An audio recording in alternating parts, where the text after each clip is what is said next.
आज कांग्रेस प्रदेश कार्यालय में पूर्व प्रधानमंत्री राजीव गांधी की पुण्यतिथि मनाई गई। आपको बता दें कि आज भावभीनी रूप से जो वहां के नेता और कार्यकर्ता थे, उन्होंने श्रद्धांजलि अर्पित करने का काम किया है और उन्होंने कहा है कि झारखंड के लोग राजीव गांधी को हमेशा याद रखेंगे। उनका जितना भी किया हुआ काम है, उन्होंने जितना भी देश के लिए किया है, वो देश की जनता नहीं भूलेगी। उन्होंने और कुछ कहा, क्या कुछ कहा है, देखिए पूरी रिपोर्ट।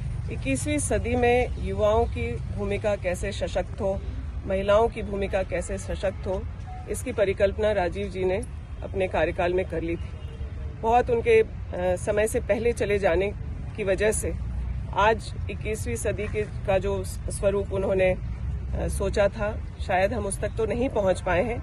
लेकिन आज के जो जेनजी हैं, उनको जो वोटिंग राइट्स है या फिर महिलाओं को पंचायती राज में और अर्बन बॉडीज में जो आरक्षण है, इन सब की नींव राजीव जी की डाली हुई थी।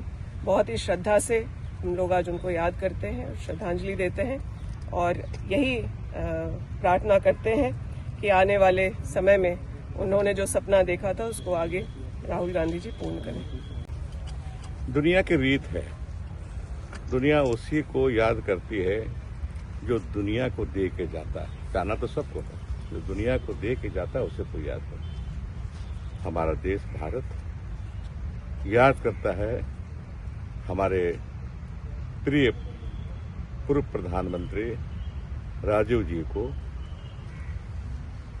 क्योंकि उन्होंने दिया भारत को। अब गिनाने की आवश्यकता नहीं है। जैसे 18 साल के बच्चे जो आज मतदाता बन रहे हैं, उन्होंने ही कराया।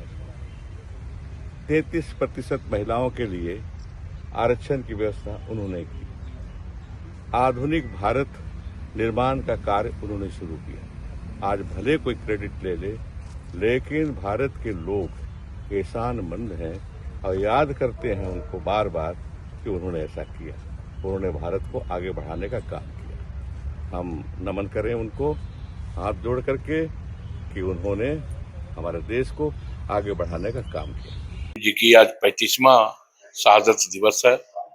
राजीव जी ने भारत को उस मुकाम तक लाने का काम किया जहां संचार क्रांति राजीव जी की देन है और उस संचार क्रांति के माध्यम से राजीव जी ने भारत को पूरे विश्व में स्थापित करने का काम किया।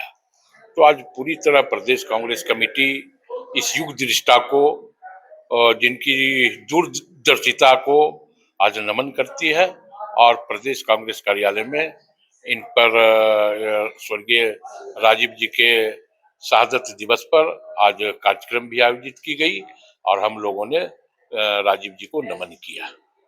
कैसे याद करते हैं जिस तरह से उन्होंने देश के लिए नहीं, स्वाभाविक तौर पे राजीव जी अखंड भारत, एक भारत का जो एक परिकल्पना देखा था, पंचायती राज व्यवस्था की शुरुआत की थी। आज आप देखें कि पंचायतों में अधिक 15 लाख से ऊपर महिला जनप्रतिनिधि हैं। ये राजीव जी की ही सोच थी।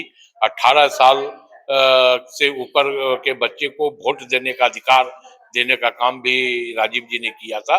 तो भारत को एक नई भारत बनाने की दिशा में इनका प्रयास हमेशा सकारात्मक रहा है। कंप्यूटर की बात मैं वही कह रहा हूँ कि संचार क्रांति के जनक कहे जाते हैं भारत में स्वर्गीय राजीव गांधी जी, और आज उस जनक का शहादत दिवस है, उनकी पुण्यतिथि है। तो आज हम तमाम लोग, पूरा भारत वर्ष आज उनको नमन कर रहा है। राजीव जी की पुण्यतिथि पर हम उन्हें नमन करते हैं, उन्हें श्रद्धांजलि देते हैं। राजीव गांधी वरिष्ठ नागरिक उद्यान में हम प्रतिवर्ष यहाँ पहुँचते हैं और राजीव जी ने जो सपना देखा था देश को आगे बढ़ाने का, वो सपना उनके अनायास चले जाने के बाद अधूरा रह गया।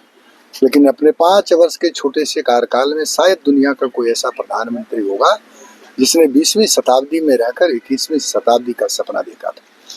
भारत को आगे बढ़ते हुए का सपना देखा था, सूचना क्रांति के जनक के रूप में, महिलाओं के लिए, युवाओं के लिए, राज्य की बेहतरी के लिए, टेक्नोलॉजी के लिए। आज जो कुछ भी देन है राजीव जी की बहुत बड़ी देन है। आज का युवा वर्ग उन्हें नमन करता है, उनके कृत्यों को याद करता है और राजीव गांधी जी ने पंचायतों को अधिकार दिया और आज वही वजह है कि आज पंचायतों में महिलाएं चुनकर आती हैं। पंचायतों के सशक्तिकरण के माध्यम से वहाँ रहने वाले लोग अपने गांव का विकास करते हैं। बहुत काम किया राजीव जी के कामों को अगर याद किया जाए तो पूरा जीवन पड़ जाएगा अधूरा। इसलिए आज के दिन उन्हें नमन करते हैं। उनके रास्ते पर चलने का संकल्प लेकर हम अगर अपने जीवन में थोड़ा सा भी उनके आदर्शों को आत्मसात कर बढ़े तो यही उनके प्रति सच्ची श्रद्धांजलि होगी।